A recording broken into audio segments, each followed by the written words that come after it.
Приветствую всех на канале Магия Песка. Мои дорогие любимые зрители, меня зовут Ольга, и сегодня для вас я сделаю отсыпочку на такую тему. Кто сегодня вас вспоминал? Кто сегодня думал о вас? Кто этот человек? И каковы были его мысли? Загадайте, пожалуйста, на себя. Ни о ком другом думать не надо. Песочек все увидит и покажет сам. Я прошу высшие силы дать мне возможность ответить на все ваши вопросы и послать для вас только лишь самую важную, нужную и полезную информацию.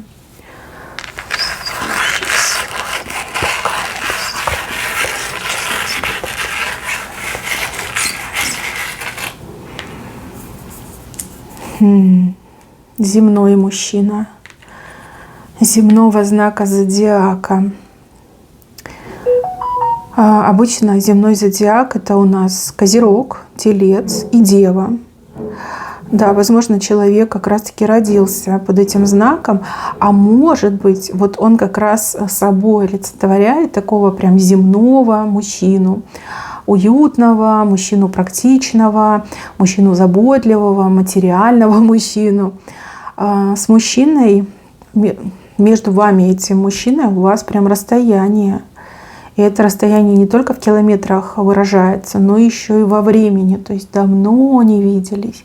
Кто-то не виделся несколько недель, кто-то несколько месяцев, ну а кто-то несколько лет или десятков лет. Очень многое произошло за это время и в вашей жизни, и в жизни этого мужчины. И он сегодня о вас очень много думал и вспоминал, прям ярко вспоминал. Видите, вот этот сапог, вот он, сапог. Как будто бы мужчина примерял эти сапоги. Такое, знаете, вот прям я еду к ней, да, никто меня не удержит, я буду ее искать, я к ней приеду, я до нее доберусь, да. Держите меня семеро, мне нужно к ней поехать. Прям какая-то особо сильная ностальгия сегодня была. Может быть, сегодня какая-то памятная дата, день, когда вы расстались, либо день, когда вы, наоборот, встретились, день, когда вы впервые поцеловались. Ну вот что-то памятное в этом дне. Вот прям его током мне идет, током прошибло. И не один раз. Вот так сильно к вам захотелось, прям, знаете, кровь в венах закипела, в жилах, да, все там восстало у него. Мужчина, который какую-то женщину послушал. Вот он послушал же, если бы он ее не послушал, то, возможно, у вас была бы настоящая история любви, у вас были бы прекрасные теплые отношения, да вообще все было бы классно. А вот он какую-то женщину послушал, не просто послушал, он к ней полностью прислушался. Может быть, эта женщина ваша соперница, может быть, эта женщина, допустим, его родственница, да, вот он ее послушался и все. Из-за этого вы не вместе, из-за этого столько времени прошло, да, упущено. Из-за этого он и счастья себе не обрел. Да, денег он заработал, на ноги встал. А вот счастья, личного счастья, тепла, любви у него в жизни нет. Вот. Он смотрит на свой там автомобиль, на свою квартиру, на свои там счета и думает, ну нахрена мне это все, да, вот зачем мне, я такой несчастный, я такой одинокий, я такой холодный, никто меня не приласкает, не согреет. Вот какие-то такие мысли у него действительно важные, судьбоносные. И вот он готов был одеть свои сапоги, смотрите, сапог смотрит в вашу сторону. Готов был одеть сапоги и бежать вот куда глаза глядят и искать вас по белу свету. Возможно, мужчина знает, где вы находитесь, да, он может знать гораздо больше, чем вы о нем, что вы о нем вообще не вспоминаете, не думаете. Это как страничка вашего прошлого. А вот он знает, где вы, с кем вы. Может, даже вы, ну, как сейчас в отношениях, и он такой, ну, мне все равно, я буду за нее бороться, я буду ее добиваться, я ей себя предложу. Но у кого-то отыграется, что мужчина приблизительно, да, думает, что вы там-то и там-то находитесь. Может быть, это и неправдивое предположение, но тем не менее он был готов сорваться и поехать, бросить все, от всего отказаться, вот лишь бы с вами быть. Почему-то мне еще идет, что вы для этого мужчины как бы недоступны. Вот не зря я сказала, да, что, возможно, вы в отношениях, А возможно, действительно, мужчина только лишь предполагает, где вы находитесь. То есть нет четкого адреса. Может, еще недоступны, потому что вы в свое время, например, не ответили на его любовь, либо наоборот, ему сами первое сказали, что нам надо расстаться, то есть так не пойдет. Как-то так вот закрыта, она от меня закрыта. Надо разбивать какую-то стену, броню разбивать, да, добиваться ее. У него тут, знаете, и болит, и тянет. Целый букет у него. Когда он думает о вас, вот он вас представляет, что он вас обнимает, там, целует, у него прямо за спиной крылья вырастают. Он открывает глаза, а вы мираж, а вас нет. И прям такая иголка сердце пронзает, такая холодная, как сосулька, да, пронзает его сердце, холод идет. Не интересуют его другие женщины, прям совсем никакие, ни модели, ни красавицы, ни умные, никакие не интересуют. Нужна лишь только вы, только лишь вы. У кого-то еще отыграется, что у мужчины за спиной брак, и этот брак, он был таким вот, знаете, трата времени, да. Извините, но скажу как есть. Возможно, в этом браке есть ребенок. И, ребенок ему, конечно, важен, он любит своего ребенка. Но, опять же, любовь к ребенку не может заменить любовь к женщине. Вот это прям совсем разные вещи. Хочется счастья. Вот мне идет, что мужчина вроде как состоялся, но счастья в жизни нет. И ему прям кажется, что это вы его счастье, и без вас счастья ему никогда не будет. Сейчас вроде все хорошо тут в жизни, но пусто. Мне идет, что пустая жизнь. Да, есть друзья, есть коллеги, есть какие-то родственники рядом. Опять же, ребенок у кого-то есть, но счастья у него нет, потому что вас нет рядом. Он, кстати, часто вас вспоминает, и еще мне кажется, что вы ему снитесь. И снитесь тоже регулярно. По-разному, конечно, снитесь. Когда-то просто видит ваш образ. В некоторые моменты он там с вами время проводит, да, такие интимные сны. Иногда он за вами гоняется, он вас ищет, да, вот об этом думает. Ну, что ж, тянет, его тянет. Не факт, что если бы вы были вместе, вы бы до сих пор остались в паре, да, может, вы разошлись бы.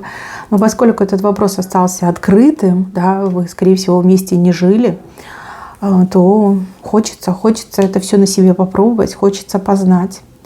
У вас к этому мужчине я не вижу чувств. Но, может быть, чувства настолько у вас глубоко к этому мужчине, что песок их не показал просто, да, они не на поверхности. Сейчас я возьму колоду карт. Я просто хочу посмотреть, стоит ли вам вообще думать об этом мужчине. Может, это все так, фантазии, иллюзии, да. Может быть, вы друг другу не по судьбе, и вы больше никогда и не увидитесь, и не встретитесь. Да, это все пустое мне идет, да. Сейчас посмотрим, что это.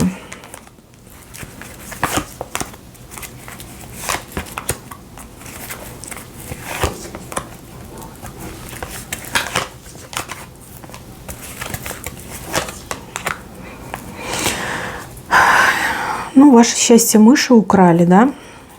Вы могли бы быть и парой, и семьей, и у вас все могло бы хорошо случиться и сложиться. Тут прям такая идеальная картинка, когда женщина хранительница очага, а мужчина, он и защитник, и добытчик. Да? Вы могли бы быть счастливы, и вы могли бы быть мужем и женой. Но кто-то вмешался. Помните, я вам говорила, что там женщина какая-то была? Вот как украденное счастье показано. И опять же, если бы сразу все это менять, исправлять, то, может быть, что-то и получилось. Но поскольку время ушло, времени очень много прошло, вы очень поменялись, и мужчина тоже очень поменялся. Вы совершенно теперь какие-то другие люди. И восстановить прошлое, очень сложно, либо, в принципе, невозможно. Как украденное счастье. Да, у вас украли счастье.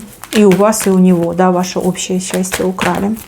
Если бы вы тогда сошлись, стали бы парой, вы бы точно поженились, у вас бы были дети, и вы бы жили, не тужили, как вы знаете, как идеальная семья, да, хорошие бы, дети точно бы были. Он мечтал о ребенке от вас.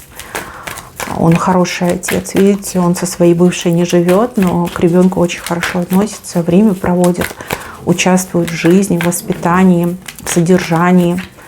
То есть многое дает. Ну, а ваших общих детей он бы очень любил. Да, вот прям на руках бы носил. Украденное счастье. И ему это счастье покоя не дает. Счастье не дает покоя. Нет, для вас он в далеком прошлом, и вы в такие камбэки не верите. Вы, ну, нет, вы уже, как сказать, в другом море рыбу ловите. Нет, возможно, у вас есть симпатия на сердце, потому что здесь я тоже кое-что видела про вашу симпатию. Возможно, о другом думаете, маетесь, но не о нем. Вы видите свое счастье, свою стабильную, счастливую жизнь с другим человеком, но не с этим. Даже если у вас и были к нему чувства, но это как бы уже слишком много времени прошло. Ну, либо чувства были такие, знаете, ну, симпатия, да, это же не любовь, это просто симпатия. Так.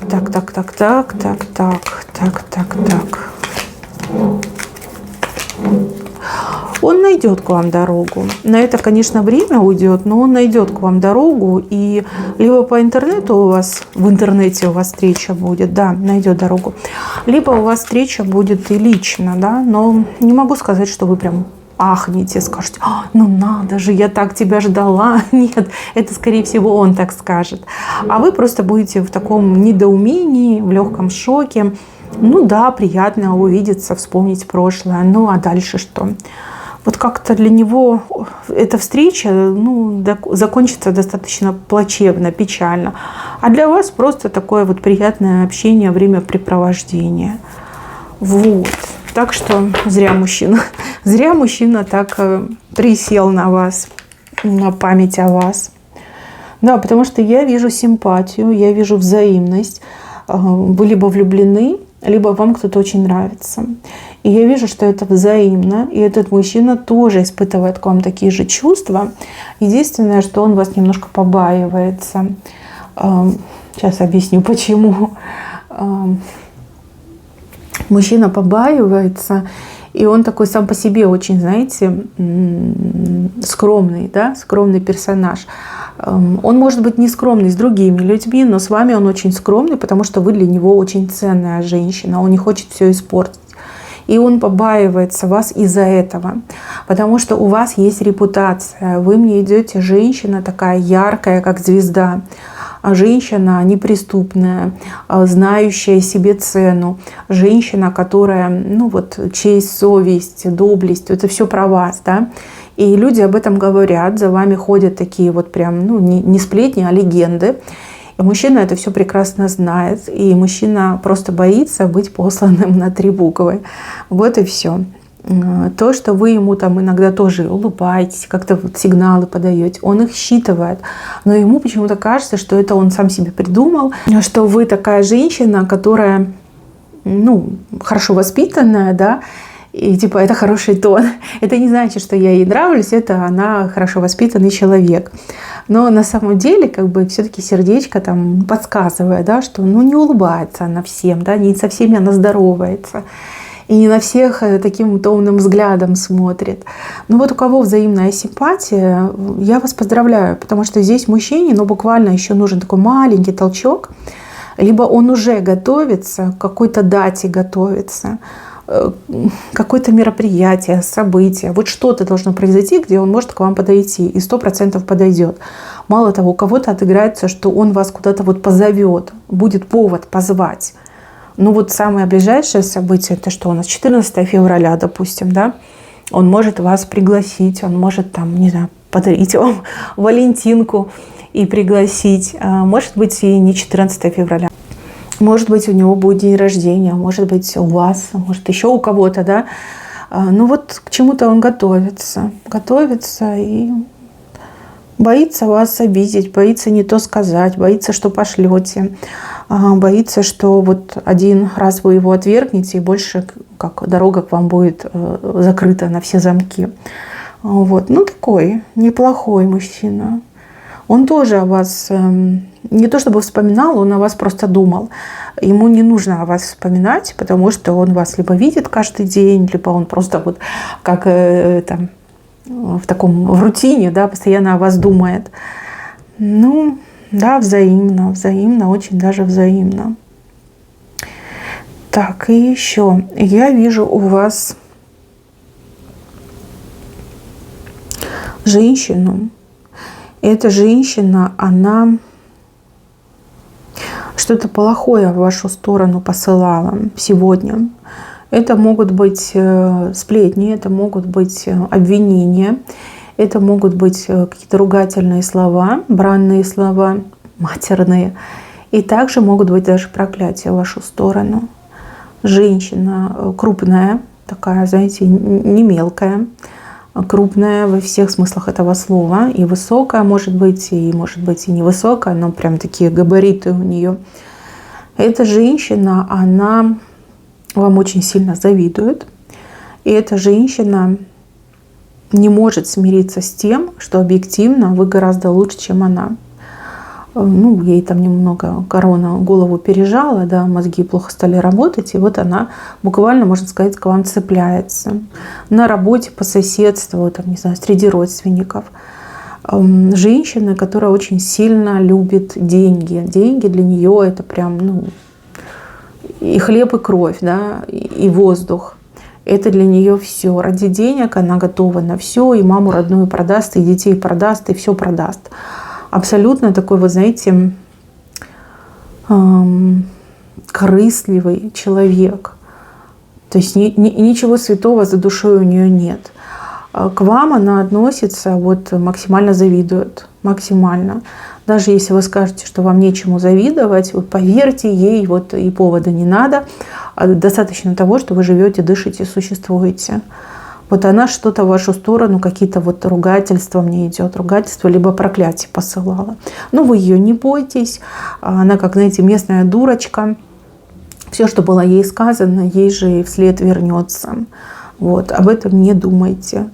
Единственное, что по поводу этой женщины могу вас предупредить, так это то, что она ищет повод, чтобы с вами вот сцепиться, поругаться.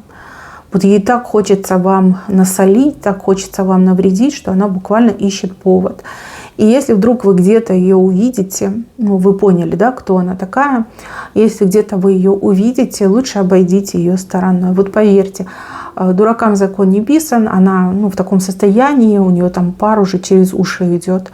Ей хочется с вами сцепиться. Вам эти скандалы, ссоры, выяснения отношений не нужны. Понимаете, это все-таки нервы, зачем вам это надо? Вот, просто обходите, и все будет хорошо. Мои дорогие, на этом все. Берегите себя. Всем спасибо за внимание. Всем пока-пока.